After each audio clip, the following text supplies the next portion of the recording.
Ever since the financial crisis, regulators and policymakers have attempted to change the behaviour of bankers, but there seems to be no let-up in the emergence of new scandals, with Lloyds Banking Group the latest to be fined over rate rigging.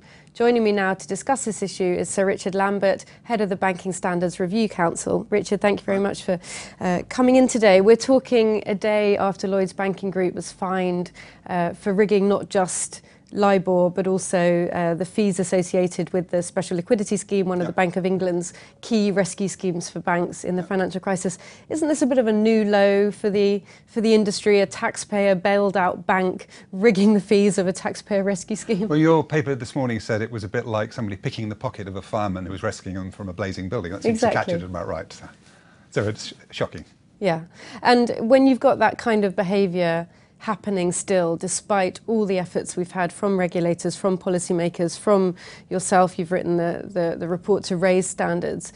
You know, what else can be done? I mean, it seems that the action so far just isn't hitting the right notes. It's not changing anything. Well, I think things are changing and will change more. Whether it'll be enough, I don't know.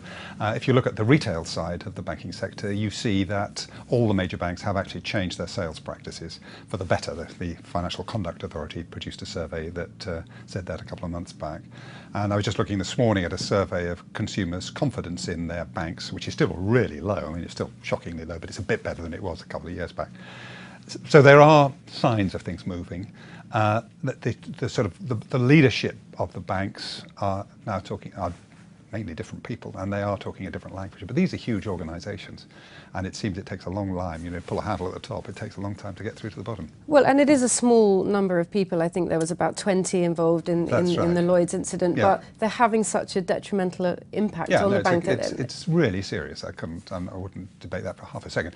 I mean, what we will see in the coming months is new legislation, or the impact of new legislation coming through, where senior managers will have to have new kind of protocols imposed on them by the Financial Conduct Authority, and properly so. And people who are not quite so senior will have a different sort of structure which will make them accountable. It won't be enough for you to say, I know it was on my team, but I didn't know it was going on. That won't get you out of it from now on. So they are cranking things up, but there are still bad things happening. There's still more bad things to come out. We'll be hearing, no doubt, in the coming months about foreign exchange trading, which will make your hair stand on end. And there's an idea that's been floated around today by the think tank ResPublica, which is to get banks to sign up to an oath. Now, it strikes me that if you've got a group, no matter how small, of bankers that are willing to rip off essentially the taxpayer, will making them stand up and say an oath make any difference at all to that? Yeah, I think the ResPublica report, that's the headline grabber, the oath, because most people think it's a bit daft. There is actually a lot of good solid stuff in there other than that, which we can talk about later if you like.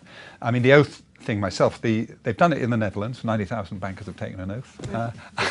But I think that the problem in this country is, first of all, there's several 100,000 people who call themselves bankers. There's no homogeneity about them. They don't, you know, they're not like lawyers or doctors who've all taken rigorous qualifications and are in a professional body which has self-discipline, which puts you out of business if you cross the line. So I do think there would be a real credibility problem if that happened. It seems to me that, you know, they're sort of moving ahead of themselves. In a sense, you should say, let's build a strong profession with a strong professional ethos. And if you get there, then have an oath. But to have one now, it could sound a bit like hot air. I should imagine journalists might be a little teasing about it. If, if bankers want to do it, that's fine by me. Okay, and what about the criminal process in this? I mean, there have been some questions raised quite fairly today about you know, why there haven't been bankers going to jail. I mean, we know the Serious Fraud Office is looking at a number of cases relating to LIBOR and is looking at the Lloyds fees issue.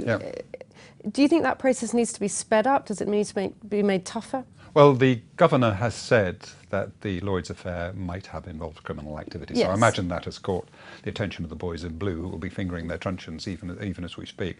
I don't think you should hurry criminal processes. I think, you know, I think the process has to go through. The new legislation that came through over Christmas said that it would become a criminal offence for a bank boss to behave recklessly. How you define that, I don't know, but there is now a law on that. I think that what I would prefer to see, rather than saying bang them all up, is, you know, too often I think the penalties go on the institution, not the individual. So in the end, it's the shareholders who are paying for, you know, stuff. There is a tendency now, which I welcome, to say, actually, we're going to nail you. Right. And where are you in the Banking Standards Review Council? What process, what stage are you at with that? Yeah, well, we're at the stage of appointing a chair, and that will be done by the Governor of the Bank of England and 3 senior non-bankers. We've got the sort of constitution in shape.